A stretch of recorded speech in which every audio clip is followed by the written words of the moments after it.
नगर ज्याच्या नावातच इतकी ऊर्जा आहे, आदिशक्ती मुक्ताईचा वास आहे, आशीर्वाद आहे, अशा या मुक्ताई नगर मध्ये नगरपंचायतच्या निवडणुकीच्या प्रचारासाठी मी आलेली आहे.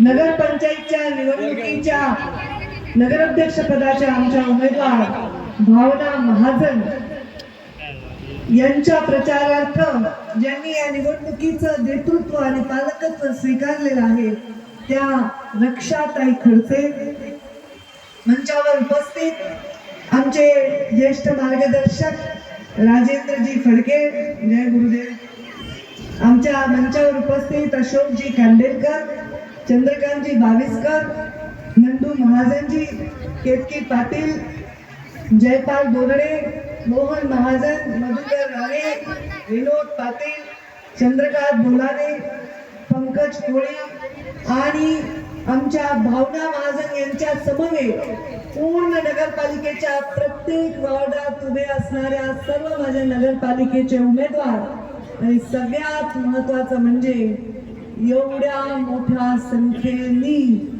जमलेल्या माझ्या माय माऊल्यांनो आणि वडीलधारी मंडळी देखील इथं दिसत आहेत, मला युवा बांधव देखील दिसत आहेत. डाव्या बाजूला पूर्ण पंडालच्या पलीकडे सभा आहे, तिकडे कोपऱ्यातून लोक पडदा उघडून सभा बघतायत, इकडे पडदा हळूहळू मागे काढून इकडे पूर्ण पॅक झालंय, त्या दुकानांच्या समोर गर्दी आहे.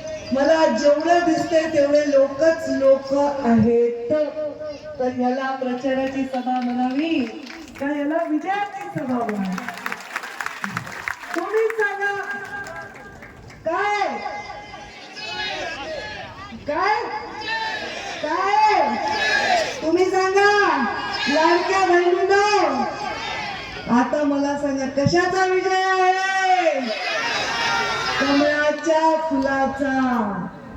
एवढा जोश आणि एवढ्या संख्येने एवढे लोक इथे आलेले आहेत कारण ही भारतीय जनता पार्टीची ताकदवान भाजपचा कार्यकर्ता असलेली भूमी आहे.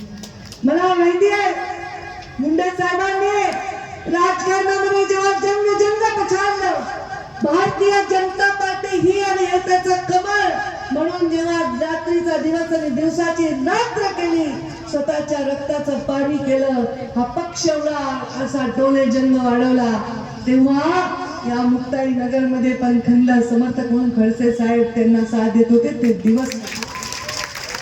मला लक्षात उल्लेख केला की राजकारणात बदल झालेला आहे, दिल्लीपासून गल्लीपर्यंत झालेला आहे, पण जेव्हा कार्यकर्त्यांची वेळ येते तेव्हा धावून जाणारा जो नेता असतो तोच खरा नेता असतो. आज मी रक्षाच्या पाठीवर शाबासकीची थाप देते. ज्याला रक्षाला 3 वेळा तुम्ही खासदार केलं, तिला मंत्री केलं आणि म्हणून आज ही निवडणूक लढण्याचं धारिष्ठ तिच्यामध्ये आहे आणि तुमच्यासाठी काम करण्याची तिची इच्छा आहे. मी म्हणले मी नेहमीच बाजू देते. पहिल्यांदा मला आठवतं डॉक्टर फडकेंना माहित असेल 14च्या तिकिटाचा किस्सा, तेव्हा सुद्धा रक्षा खडसेचं तिकीट गाजलेलं होतं. परत 19ला सुद्धा प्रीतम मुंडे रक्षा खडसे निवडून येणार नाहीत, निगेटिव्ह सर्वे. मी दसरा मेळाव्यात सांगितलं होतं हे बघा हे सगळे सर्वे, त्या दोघी मोठ्या मताने निवडून आल्या आणि रक्षा प्रीतम ताई माझ्यापेक्षा लहान आणि रक्षाला ते लहान बहीण मानते, म्हणजे रक्षाचं आमचं बाळच झालं इतके लहान आणि तिने फार लहान वयामध्ये तिच्यावर हा सगळा व्याप आहे आणि तिचे खंदे समर्थक तुम्ही सगळे त्या पाठीशी उभे आहात. पक्षाचा प्रत्येक कार्यकर्ता भारतीय जनता पार्टीमध्ये महत्वाचा आहे. मी म्हणते भारतीय जनता पार्टी हा का वेगळा पक्ष आहे कारण आमचा कार्यकर्ता प्रधानमंत्री जरी झाला तरी भाजपाच्या बैठकीत तो सामान्य कार्यकर्ता म्हणूनच वावरत असतो. ही आमची शिकवण आहे, ही आमचे संस्कार आहे. जनसंघापासून भारतीय जनता पार्टीपासून 2च खासदार निवडून येतात. हा पक्षाला काही भविष्य नाही म्हणणाऱ्यांना 3 प्रधानमंत्री नरेंद्र मोदी झाले, हे फार मोठे कपडा आहे. आणि परत 3ऱ्यांदा मुख्यमंत्री देवेंद्र फडणवीसांनी मुख्यमंत्री पदाची शपथ घेतली.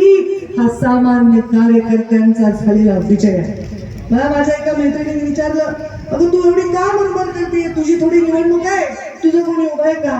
म्हणलं अरे या कार्यकर्त्यांच्या परिश्रमामुळे, या कार्यकर्त्यांच्या परिश्रमामुळे आज रक्षा मंत्री आहे, मी मंत्री आहे आणि आम्ही आज एवढ्या मोठ्या पदावर आहोत. हे केवळ माझ्या कार्यकर्त्यांमुळे शक्य आहे. आणि म्हणून कार्यकर्त्यांसाठी उभं राहणं हे गोपीनाथ मुंडेंचे संस्कार आहेत, हे भाजपाचे संस्कार. आता इथल्या विकासाचं काय सांगायचं? याला नगरपंचायत करण्यामध्ये तुमचाच हात आहे, भाजपचाच हात आहे. मुक्ताई नगरचा विकास करण्यामध्ये भाजपचा हात आहे. या देशामध्ये 3दा सरकार स्थापन केलं, हे काय मोदीजींना प्रधानमंत्री बनायचं होतं म्हणून नाही केलंय. या देशामध्ये मोदीजींना एवढं मोठी शक्ती निर्माण करायची की हा देश हा जागतिक सत्ता बनेल. या देशाला जेव्हा 100 वर्ष पूर्ण होतील तेव्हा भारत देश एक महासत्ता बनेल, हे त्यांचं स्वप्न आहे. ज्याला स्वतःचा परिवार नाही, त्याला स्वतःच्या परिवाराला कुणाला उभं करायचं नाही, कुणाला टेंडर द्यायचं नाही, कुणाला कॉन्ट्रॅक्ट द्यायचं नाही, असा व्यक्ती आपल्या देशाचा प्रधानमंत्री आहे. आणि त्यांनी काय केलंय? त्यांनी या देशातल्या सामान्य नागरिकांना, गरिबांना कल्याण करण्यासाठी विडा उचलला. केलं की नाही कल्याण? घरकुलं दिले की नाही? मला नाही वाटत इतिहासात एक बेघर मुक्त देशाची संकल्पना ज्यांनी राबवली आणि खेड्यामध्ये आणि शहरामध्ये घरकुलं मोठ्या प्रमाणात स्वतःच्या मालकीचं घर गरिबांना देण्याचं काम केलं. जनधनचे अकाउंट केले. 14च्या पूर्वी कोणाकडे अकाउंट नव्हते. का केले? कारण दिलेला पैसा डायरेक्ट तुमच्या अकाउंट मध्ये यावा. ते आज अकाउंट गेले म्हणून तुम्ही लाडकी बहिणीचं बरोबर तुमच्या अकाउंट मध्ये पैसे येतात की नाही? येतात की नाही? आहेत की नाही? तुम्ही देवा भाऊच्या लाडक्या बहिणी. आणि म्हणून शेतकरी सन्मान योजना केली. शेतकऱ्यांना भरपूर विमा मिळावा. नॅशनल हायवे झाले तर पांढरे रस्ते सुद्धा व्हावे. ग्रामीण रस्ते झाले तर घरकुलं सुद्धा व्हावे. बचत गटाची चळवळ राबवली तर लाडकी बहीण सुद्धा व्हावी. मुलगी वाचवावी, मुलगी शिकवावी. कोणी विचार केला आतापर्यंत या देशामध्ये? केला तो फक्त प्रधानमंत्री नरेंद्र मोदीने. का केला? कारण आई गरीब, बाप गरीब. गरिबीची चव त्यांना माहित होती, गरिबाचं दुःख त्यांना माहित होतं. म्हणून डोळ्यात गेलेला धूर त्यांच्या डोळ्यात ते प्रधानमंत्री होईपर्यंत विसरले नाही. म्हणून उज्ज्वला गॅस आपल्यापर्यंत आला. प्रधानमंत्री नरेंद्र मोदींनी पाहिली गरिबी, पोशाख गणवेश घ्यायची परिस्थिती नसलेल्या त्यांनी आयुष्य पाहिलं. म्हणून शिक्षण आणि पोषणावर त्यांनी जोर दिला. त्यांनी गरिबी पाहिली म्हणून गरिबांच्या इलाजासाठी आयुष्यमान भारत सारखी योजना आणली. मी मुख्यमंत्री देवेंद्र फडणवीसांचं असंख्य कामांसाठी अभिनंदन करू इच्छिते. खूप कामं केले, पण मी त्यांचं सगळ्यात चांगलं अभिनंदन एका गोष्टीसाठी करू इच्छिते की त्यांनी मुख्यमंत्री सहायता निधी कक्ष स्थापन केलं. रोज मी 4-5 लाखाच्या लोकांचे इलाज करून देते एका पत्रावर, केवळ एका पत्रावर. कोणाला एक पैसा मोजायची गरज. आणि केवढी मोठी सेवा आहे. कारण भारतीय जनता पार्टीच्या संस्कारामध्ये सेवा आहे. भारतीय जनता पार्टीच्या इतिहासामध्ये सेवा आहे. भारतीय जनता पार्टीचा अंत्योदयचा नारा आहे. पंडित दीनदयाळ उपाध्यायांनी तो आम्हाला दिलेला. अंत्योदय म्हणजे काय? जो अंतिम आहे त्याचा उदय करायचा, त्याचं उत्थान करायचं, अशी आमची शिकवण आहे. आणि म्हणून या सगळ्या योजनांचा आम्ही पाढा आपल्या समोर वाचला. त्या केल्या कोणी? या भारतीय जनता पार्टीच्या प्रधानमंत्र्यांनी, त्या भारतीय जनता पार्टीच्या मुख्यमंत्र्यांनी. आणि आता जर देशात कमळ आहे, आम्ही प्रधानमंत्री आहेत, राज्यात आमचे मुख्यमंत्री आहेत, तुमच्या केंद्रात मंत्री आहेत, तुमच्या खासदार आहेत, मग या नगर पंचायत मध्ये कमळाचं फूल आल्याशिवाय राहील का? साधा माझा प्रश्न. तुमची उपस्थिती मला सांगते. मी सांगते बायांनो, तुम्हाला काही दिलं तरी तुम्ही घर सोडून येत नाही. कोणाची सभा असो तुम्ही येत नाही. तुमची उपस्थिती सांगते तुमचं प्रेम आहे. प्रेम आहे तुमचं आमच्या या सगळ्या भाजपच्या टीमवर. प्रेम आहे तुमचं माझ्या पंकजा गोपीनाथ मुंडे या नावावर. थोडं तरी आहे. कारण माझ्या नावामध्ये गोपीनाथ मुंडे हे नाव आहे. आणि गोपीनाथ मुंडेंचा वारसा चालवायचा म्हणजे घाम गळायचा, उन्हात रापलं जायचं, कष्ट करायचे, काटे तुडवायचे, दगड तुडवायचे, हा वारसा आहे. ऐश्वर्याचा आणि समृद्धीचा नाही, तो लोकांना समृद्धी देण्याचा वारसा आहे. मला माझ्या 6 नगरपालिका सोडून पूर्ण राज्यामध्ये सभा घ्यायच्या आहेत आणि इथे सभा, आज ही 4थी सभा आहे माझी. याच्यानंतर लोणारच्या लोकांचे 100 फोन आले, तिथे सभा आहे. आणि मी जाते तर योगायोगाने महिलांच्या सगळ्या नगर अध्यक्ष पदाच्या उमेदवारी कमालच झाली. 50% का 80% होतात का काय आता? एवढं महिलाच महिला का बरं? महिलेला पसंती असते. तुम्हाला आरक्षण मागावं लागणार आहे. माझ्याकडे एक आली होती अशी संस्था, त्या संस्थेने सांगलं पुरुष बचाव. खरंच आहे, त्यांचं डोम कावळा म्हणून चिन्ह होतं आणि ते लोक आले पुरुष बचाव, पुरुषांचं आरक्षण बचाव. बरं का बरं महिलेला एवढी सत्ता मिळत आहे? का बरं? तुम्ही सांगा बरं. डॉक्टर फडके, खूप जुनं जे युग होतं, खूप लोक सगळे चांगले होते, विश्वास होता, सगळं सुजलाम सुफलाम होतं, लोक समाधानी होते, आनंदी होते, सज्जन होते. कोणतं युग होतं ते? सत्ययुग. आपण जर एखादा माणूस सज्जन असला तर आपण त्याला काय म्हणतोय? तू काय सत्ययुगातलायस का? त्याच्यानंतर काय आलं? प्रभू रामचंद्र आले. का? कारण त्यांना राक्षसांचा नायनाट करायचा होता, म्हणून त्यांनी जन्म घेतला. ते कोणता युग होता? कोणता युग होता? नुसत्याच रामकथा आहे का? त्रेतायुग होतं, त्रेतायुग. राक्षस संपले, रामांचा अवतार संपला, मग आले श्रीकृष्ण. ते कोणतं युग होतं? द्वापर युग. आता आवाज येणार. द्वापर युग. आणि नंतर काय आलं? कलियुग. कलियुग. चांगलंय का कलियुग? चांगलंय का? चांगलं नाही म्हणाले ते आजी. चांगलं नाही म्हणाले. का चांगलं नाही? मुलगा बापाला उलटे उत्तर देतो, घोर कलियुग आहे. सासऱ्याला सून हाकलून देते घरातून, घोर कलियुग आहे. नवरा बायकोचा छळ करतोय आणि बायको सुद्धा नवऱ्याचा छळ करते, घोर कलियुग आहे. आपण काय झालं की म्हणतो घोर कलियुग आहे. पण मी जरा आध्यात्मिक आहे, तुम्ही बघता माझं रोज युट्यूब वगैरे, तर माझा अभ्यास सांगतो की कलियुग आणि घोर कलियुग ह्याच्यामध्ये एक युग आहे आणि ते आहे शक्ती युग.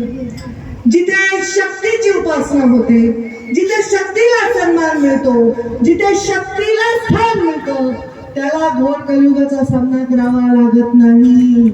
आता शक्ती म्हणजे काय? सांगा, शक्ती काय? काय शक्ती? तो शक्ती म्हणतो. आपण लक्ष्मणाला शक्ती लागला का? शक्ती लागली. शक्ती काय असते? ती असते जिच्या शिवाय शिव ही श आहे, ती असते शक्ती. जी शक्ती आहे आमची मुक्ताई. अरे ज्ञानेश्वराला सुद्धा जेव्हा विषम वाटलं तेव्हा धीर देणारी आहे आमची मुक्ताई. ताटी उघडा ज्ञानेश्वरा, ताटी उघडा ज्ञानेश्वरा म्हणणारी मुक्ताई. शुद्ध ज्याचा भाव झाला, दुरी नाही देव त्याला. अवघी साधन हातवटी, मोले मिळत नाही हाती. कोणी कोणास शिकवावे, सार साधूनी या घावे. लढिवाळ मुक्ताबाई, ज्वल मुदल ठईचे ठाई. तुम्ही तरुणी विश्वाला तारा, ताटी उघडा ज्ञानेश्वरा. आपण तरल्याच्या विश्वाला तारू शकणार नाही. शक्तीला शक्तीच तारू शकेल, शक्तीच जगाला वाचवू शकेल. स्त्री ही शक्ती आहे, शक्तीचं साक्षात स्वरूप आहे.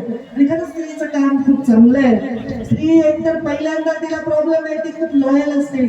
ती बघा बरं, आता एखादा पुरुषाने, म्हणजे मी पुरुषांच्या विरोधात नाही बोलायली, माफ करा तुम्ही चांगले पुरुष आहेत, म्हणजे एखाद्या पुरुषाने, एखाद्या माणसाने लग्न केलं आणि नंतर त्याचं काही दुर्घटना घडली, पत्नी दगावली, वर्षाच्या आत तर दुसरा संसार. मी काही तुम्हाला टीका करत नाही, याचं सांगते तुम्हाला अर्थ काय. पण एखाद्या स्त्री बघा बघा, तुम्ही कधी ऐकणार काय एखाद्या स्त्रीने कर्जाला कंटाळून आत्महत्या केली, पण शेतकरी बिचारा फास लावून येतो. ती बिचारी लेकरं कवटाळून हृदयाशी धरते, शेवटच्या क्षणापर्यंत संघर्ष करते, कारण ती प्रामाणिक आहे. कुणाचा उदाहरण नाही ठेवत स्त्री. तुम्ही वाटेवर साखर आणा बरं शेजारणीची, तुम्हाला कधी वाटाच्या दुकानात जाते कधी साखर वापस करते असं होतं. ही प्रामाणिकपणा स्त्रीमध्ये आहे आणि तिच्यामध्ये धारिष्ट आहे. अहो किती धारिष्ट आहे. जेव्हा राक्षसाचा सामना करायचा असतो, साधं एक धनुष्यबाण रावणाचा सुद्धा उचलता आला नाही, रावणाला सुद्धा प्रभू श्रीरामाने उचलला. तो धनुष्यबाण एका हाताने वर करून सीता साफ करत होती. ही स्त्रीची शक्ती आहे. आणि सगळ्या देवांनी आनंद दिले, सुदर्शन चक्र दिला, तलवार दिली, गदा दिली, धनुष्यबाण दिला, तरी एक दुर्गा मातेने सगळे आयुध घेतले. ही स्त्रीची शक्ती आहे. स्त्रीची शक्ती फार महत्वाची आहे आणि म्हणून ती शक्ती नसल्यामुळे शिवही शिवही तो पुरुष कसा एकटा जगेल. पण स्त्री ही शक्ती आहे, ती स्वतः प्रत्येक लढाई लढू शकते आणि म्हणून त्या शक्तीचं युग आहे. रक्षा शक्तीचं प्रतीक आहे, आमच्या भावनाचंही शक्तीचं प्रतीक आहे. आणि हे सगळे शक्तीला जिंकवण्यासाठी आलेले हे पुरुष सुद्धा आज किती मोठ्या मनाचे आहेत. ते आपल्याला स्थान देत आहेत. जे स्थान मधल्या काळाचा युगाने काढून टाकलं होतं ते स्थान देत आहेत आणि लढत आहेत की जा तुम्ही पुढे जा, तुमच्या मागे हो. आणि ही चांगली गोष्ट आहे. त्याच्याशिवाय महासत्ता आपण बनणार नाही. आपण महासत्ता बनणार आहोत. महासत्ता बनायचं असेल तर सत्ता आणावी लागेल. कुठे आणावी लागेल? कुठे? मुक्ताईनगरला. दिल्लीत आहे, आता गल्लीत आणावं लागेल. बरोबर आहे ना? गल्ली दिल्लीचा विकास आमच्या गल्लीपर्यंत यायचा असेल तर ही पाईपलाईन तुम्हाला मुक्ताईनगरच्या नगरपालिकेची नगरपंचायतची करावीच लागेल. हा मला विश्वास आहे तुम्ही करणार आहात. तुम्ही माझा मान ठेवा, मला गुलाल उधळायची संधी द्या. रक्षाताई आम्हाला परत बोलवा जेव्हा तुम्ही मोठ्या मताने विजयी करा.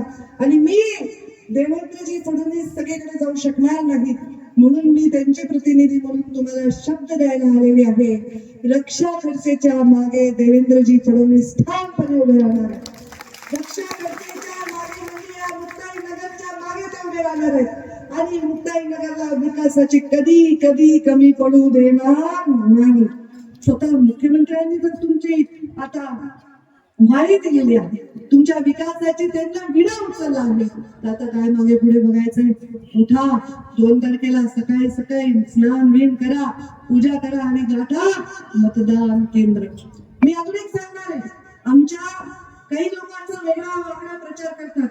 मला एक सांगायचंय, माझे वडील एक फार सेक्युलर लीडर म्हणून ओळखले जातात आणि त्यांनी आम्हाला घरामध्ये कधी अंधश्रद्धा शिकवली नाही. मी श्रद्धावान आहे, अंधश्रद्धावान नाही. जेव्हा गणपती दूध पितात सगळे म्हणत होते, साहेब म्हणले माझा गणपती दूध पित नाही, पण ते श्रद्धा होते त्यांची. पण त्यांनी आम्हाला एक सांगितलं, धर्म आणि जात त्याच्या पलीकडे माणुसकी बघायला पाहिजे आणि तेच आमचे संस्कार आहे. आज कोणी तर काय म्हणत असेल, मुंडे साहेबांना जेव्हा त्यांच्या मृत्यूची जेव्हा बातमी मिळाली, एका मुलाचा जागीच्या जागी मृत्यू झाला हार्ट अटॅकने, तो एक मुसलमान होता. मुंडे साहेब लोकसभेला आहे तेव्हा एक असं बूथ नव्हतं बीडमध्ये. आमच्या मुस्लिम बांधवांना मी सांगते, आमचा बशीरगंज नावाचा एरिया होता, 2च बूथ मत दुसऱ्या पक्षाला पडले, 98 मत मुंडे साहेबांना. आणि सर्वांना बरोबर घेऊन जाऊन सर्वांचा विकास करण्याची आमची भूमिका आहे.